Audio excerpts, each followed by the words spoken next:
Hello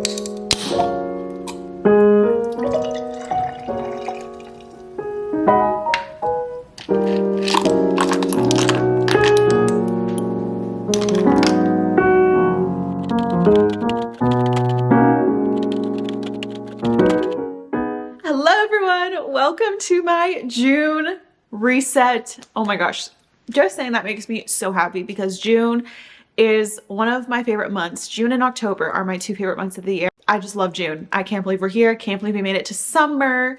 Oh my gosh. Also, this is kind of sentimental because this is going to be my last reset in this apartment.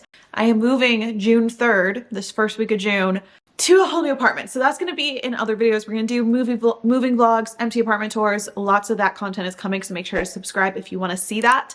But it's sentimental because I started doing my resets in this apartment thanks to Carter Sullivan. She kind of started this trend on YouTube for monthly resets. I think I started in August, so we're coming up on my 1 year.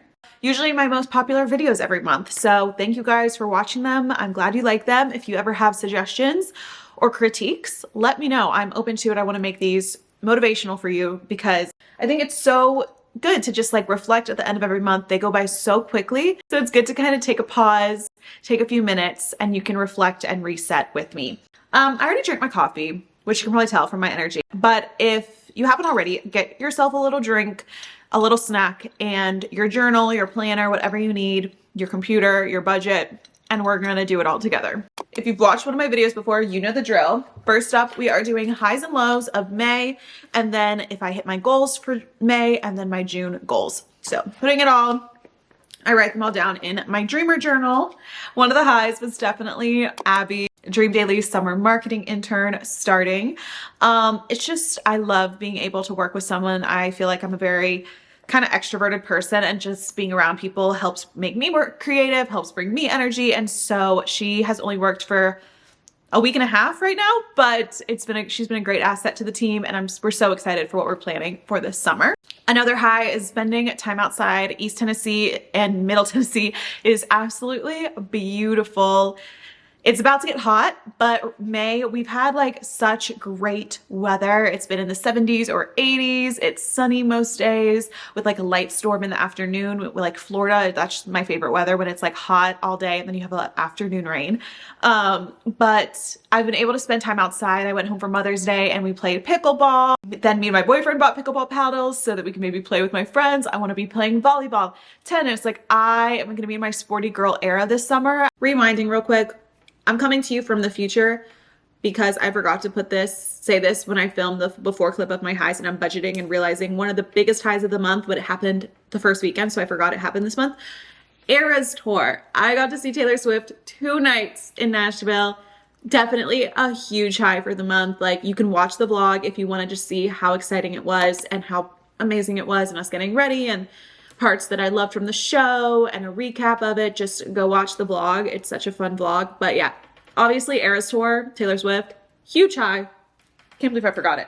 Okay, now for my lows. I think you guys could probably tell this also for my April reset. I've just been in kind of a funk, and just like, I think it's now that it's been a full year since graduation, a full year of working for myself full time, living by myself. I've just kind of had to reflect a lot and be like, maybe this isn't the place that I thought I was going to be a year ago, but that's okay. I talked about that in my post-grad reflection video. So if you want to hear more about where I'm at, you can watch that. Yeah, I've just had to kind of work on my mindset a ton. I've been having a lot of negative thoughts come in about like, oh, you know, nothing's going to happen. This isn't going to work out. And so I've tried to really, like, it's been a struggle, but work on my mindset and just tell myself positive affirmations, have a lot of prayer, believe God's got it all taken care of. So yeah, just this, and then just the stress of honestly the next few weeks coming up, the fact that I'm moving apartments, moving in with a roommate, we have weddings, we're doing a big launch for Dream Daily, our summer launch. Still got to pay the bills and just try to see growth in my content. So just, it's like a lot, but I try to just be grateful and remind myself I'm happy where I am and everything's gonna be okay. Let's talk about May goals. So if you watch my May reset, you've probably heard these. The first goal I had was to plan a launch event and the new summer launch, which is a check. We have a launch event planned for June 14th. It's going to be a community and influencer event here in Nashville. You'll see more about it. I am so excited. Another goal was to save $1,500. I don't know why I set this goal for myself. Probably because my quarterly goal was to save $3,000. But guys, it's just not happening. I have had to pull money from my savings. So that tells you anything. I wanted to consistently I wanted to get back into body rock or ballet classes. I've kind of given up on ballet. I did sign up for a Body Rock, which is a Pilates place here, Reformer Pilates. I signed up for their monthly membership because they had a deal for your first month. I've been going, guys, consistently 3 to 4 times a week. I'm so proud of myself for going. It's been so great. My next goal was just to create great content, and I'm gonna mark this as a check because I've been posting daily day in the life vlogs on Reels and TikTok, on the Shop Dream Daily TikTok and my personal Instagram. And you'll kind of see how that's going to transition into a goal for June. But yeah, I feel like I have put a lot of effort into my content this month. For June's going to be a busy month career-wise. And I also, just like an overarching goal is throughout that busyness career-wise, like I said, June's my favorite month. And so I just want to enjoy the summer and like push myself. Yes, it's going to be hustle season, but also like spend some evenings at the pool, and like weekends I'm going to be hanging out with friends, and like Memorial Day we're going on a boat. So like just trying to balance hustle and fun. We'll start with my fun goal, my personal goal, which is to play a sport outside at least once a week. Again, I'm in my sporty girl era. I love actually, like I played tennis in high school. I played volleyball for a little bit in high school, getting into pickleball. So all 3 of those sports I love to keep up and play with. Okay, now for some business goals. I want to post 3 times a day on the Dream Daily TikTok. I've started doing this the past week, and I'm just trying to build that platform up, get some maybe viral videos. So I'm gonna put it to the test, and I will let you guys know if it actually helps, because posting 3 times a day on TikTok is a lot of work, and I don't want you guys to do it if it doesn't work. So I'm gonna try it out this month and let you guys know if posting 3 times a day actually gives you the success that everyone says it does. I want to book a new sponsor for YouTube or Instagram and all of that. And then also, of course, have a successful launch and launch event. We, of course, have like a lot of metrics that we're going off of, a lot of sales goals, like different goals and metrics. Which I won't get into, but yeah, just have a successful launch and event, what that means to us. Before we head over to the budget portion, I want you guys to comment 1 goal you have for June in the comments so we can keep each other accountable. I'll respond back, and it'll just be a fun way to kind of keep track of our goals together. At the start of every month, I also try to like deep clean a section of my apartment, whether that's organizing my pantry, organizing my makeup drawers, deep cleaning the shower, or in our case today, the fridge. Because I move in a week and this has to be cleaned out. I'm not going to obviously empty it completely, but get rid of old food, try to wipe down where I can. So let's do this together. This is your reminder to every once in a while clean out your fridge. We're going to start by throwing away all the old food and sauces.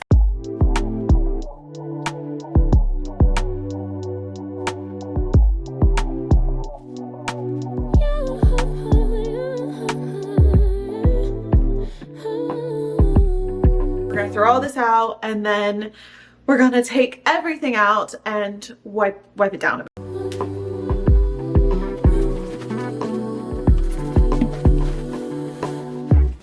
Just pulled up to the house, don't feel like getting out.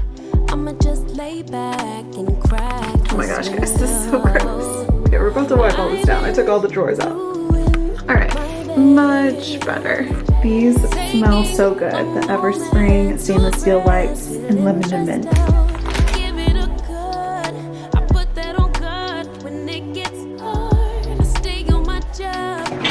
Ta-da! Much better. All right, friends, it's time to get real with y'all and share everything I spent in May. So first we're gonna go over my May expenses. If you guys watched my May reset, I wanted to only spend $600 this month, and we are definitely over that. So you'll see in a second. These are my variable expenses. So this doesn't include my rent, car payments, student loans, savings, tithing, all of that kind of stuff, investments. So yeah, I don't want to do this. Okay. I use my Chase app because I use the Chase Sapphire Preferred credit card for all my personal spending. I absolutely love it. Guys, I have 80,000 points that I need to spend on some travel. I want to go visit friends and I maybe take a trip to Disney, and I can pretty much travel for free with that many points. So if you're interested in more information about this credit card, I'll put my referrals sign up. They always have a deal or an offer for when you sign up, so you can check that out below. But I love it too because I can look at my spending summary, and they just added a budget aspect to the app. I'm still going to do it physically in my workbook because it's super easy for me to see.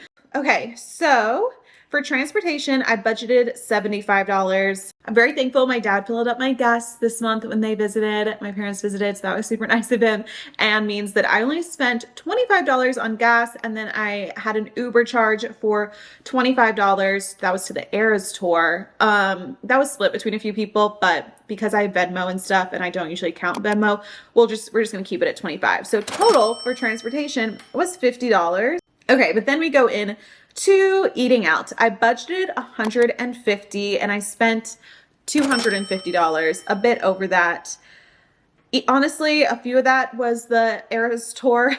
Eating out and drinks at the stadium were expensive, and went to a nice dinner with my friends at the beginning of the month that was $60. So that kind of put me over. One of the reasons I want to do more sports and like pickleball and volleyball outside with my friends is and like lay by the pool is I'm trying to hang out with my friends but not spend money, you know? So I'm trying to think of like free things we can do, game nights, movie nights, laying by the pool, and just do things that are free or less expensive, because going out to eat and going out for drinks and just going out to bars can add up so quickly. Groceries, I budgeted $200 and I ended up spending $243. And then personal, I budgeted $75. I didn't get my nails done or my eyebrows done at all. But I did have some shopping. I did buy a gift for someone for $50, so we'll put that in personal. Entertainment, besides the Eras tour, which I bought those tickets obviously back in November, I feel like I didn't really go to the movies or like do anything else that had cost a lot of money that way. So even though I budgeted $100, I spent $0, I guess. But shopping is where it kind of goes overboard. So I bought a last minute dress to a wedding that was $100. My Eras tour dresses equaled 100 and something. I bought merch from a friend and an order from Amazon that all equaled, I budgeted 100 for other, but it equaled $281 in shopping this month, which is a lot because I normally don't buy clothes. I also paid for insurance for the year for me and my roommate, our new insurance, which was honestly a really good deal. We got $158 for the year, and that was for both of us. So that came out to $79. So I'm going to put that as like another expense. I wanted to spend around $600. I was like, you know what? I need to save money, and I do need to save money. But my total was $953. Really just like the fun that I had this month though. Wait, I didn't even put that in my highs. We're a bit over, which just means I need to be more cognizant in June of this places where I'm spending more than I plan to, which is in eating out and groceries and shopping. So trying to cut back on those expenses in June. That's kind of how I use my budgeting, is I'm like, okay, where was I over budget, so that next month I can kind of be more thoughtful, and like when I'm going out to eat at a restaurant, maybe I don't need the cocktail with dinner, or maybe I don't need an appetizer or dessert, you know, we have dessert at home. Things like that to just make sure that I'm staying more within my budget. My planners are 6 months total, and I think I'm going into the last month. I am. Oh my gosh, I'm gonna have to open up a new one, grab it from the office. Transportation, I'm gonna do 75 again. I feel like that was good. Eating out, I'm gonna budget 150. Groceries, I'm gonna budget 250 because I'm moving to a new place and may need to stock up some stuff there. Personal, I do need to buy a few things for the apartment, but I'm still gonna give myself, I think, 150 for that. There are like some movies and things I want to do out this month. So for entertainment, I'm gonna give myself $50. For other, we'll budget another 150, and that could be maybe for apartment things. We'll see. I feel like moving can be expensive. My budget for June is $825. So hopefully this will be a little bit easier to stick in. It should be, because that's more than $600. And I'll show you guys in my July reset if it actually happened.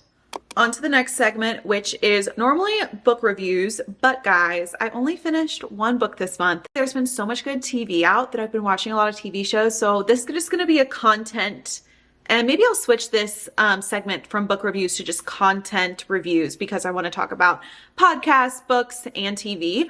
But I will start with the book that I did read and am reading. So the one book that I finished this month is called Secretly Yours by Tessa Bailey. I have read one other Tessa Bailey book, which is Hook, Line, and Sinker. This is actually the sequel, the second book after It Happened One Summer. I still have not read It Happened One Summer. It is on my hold list at the library. And people say that It Happened One Summer is like her best book. So I'm excited to read that. So this book just came out this year. Opposites attract trope. And it also has like a secret admirer trope. It's about a gardener, like a very quirky gardener gal, and a professor that kind of meet again in a small town. They knew each other from childhood. So it's kind of like that opposites attract. Honestly, I didn't think they needed the secret admirer line. I actually didn't even love that part of the book. I rated this book 3 stars. I think it's just a cute, light, fun read. You kind of know what's going to happen. And it wasn't like one of my all-time favorite romance books. I felt like it was just kind of a basic romance book, but it's still cute. It's not my favorite Tessa Bailey book. I'm excited to read It Happens One Summer, and I would recommend Hook, Line, and Sinker over this one. The book I am trying to get through, and I'm 50% through, but it's taken me a while, is Kingdom of Ash. This is the final book in the Throne of Glass series. It is 989 pages and I'm halfway through. So basically it's like I've read a second book, because I've read 400 pages of this book so far. So I'll do my full review in the next reset video once it's finished. But honestly, it was kind of hard to get into at the start. I wasn't loving like the first 30% of the book, but the past 20% that I've read has gotten really interesting and exciting, and you know, it's the finale of a huge series, so I just know it's going to pack some punches in the next pages. TV content. So I'm all caught up on Ted Lasso. Me and my boyfriend and my family love Ted Lasso. I've seen every episode and we have been loving this new season. I feel like the season before this was kind of a flop. I was not very happy with it, but this season I've been loving, laughing out loud. Such a feel-good show on Apple TV. Also, you guys know I'm a huge Bridgerton stan. So I finished Queen Charlotte, A Bridgerton Story. I was really excited for this. Obviously, we want season 3, but I was like, if I can't have season 3 yet, I'll take this prequel. I loved the character development, how we got the backstory of the other older women in the show, Lady Danbury, Violet Bridgerton, and the Queen. So I feel like going into a new season of Bridgerton, we're just gonna know so much more about these characters. And I also absolutely loved young Queen Charlotte and young King George. I thought the actors did a phenomenal job. They were everything that they needed to be and more. And also their storyline was great. It kept me on my toes. Like, I feel like I didn't know exactly where it was going to go, how they were going to end. Like, obviously, which is hard to do when you know how the main characters end up later in their life. Like, we already know that this is going back in time, but it still kept me on my toes. I still was like trying to figure out what was really happening, how Queen Charlotte felt, how King George felt. It was much of a darker, deeper story, which was nice to have. However, I still prefer like lighthearted Bridgerton over it. But I did really enjoy the depth that this show had and its deeper, more sad elements. Cried a lot, but I loved it. I probably won't rewatch it. Like, I've rewatched the season 1 and season 2 of Bridgerton quite a few times. I probably won't rewatch Queen Charlotte, but I think they did an amazing job with it. So I'm not finished with these yet, but I'm currently still in the final season of Marvelous Mrs. Maisel. I've been enjoying that. I need to finish that last season. I just started Selling Sunset season 6 this week. I'm not loving it. I kind of just had it on in the background. I mentioned this in a vlog, but a new podcast I subscribe to is the Hot Girl Energy podcast by Kaylee Stewart. I've been loving that. And yeah, I think that's my content roundup. So let me know if you want me to do a content roundup segment instead of just book reviews. So I'll share books, podcasts, TV, movies, all of that in one segment.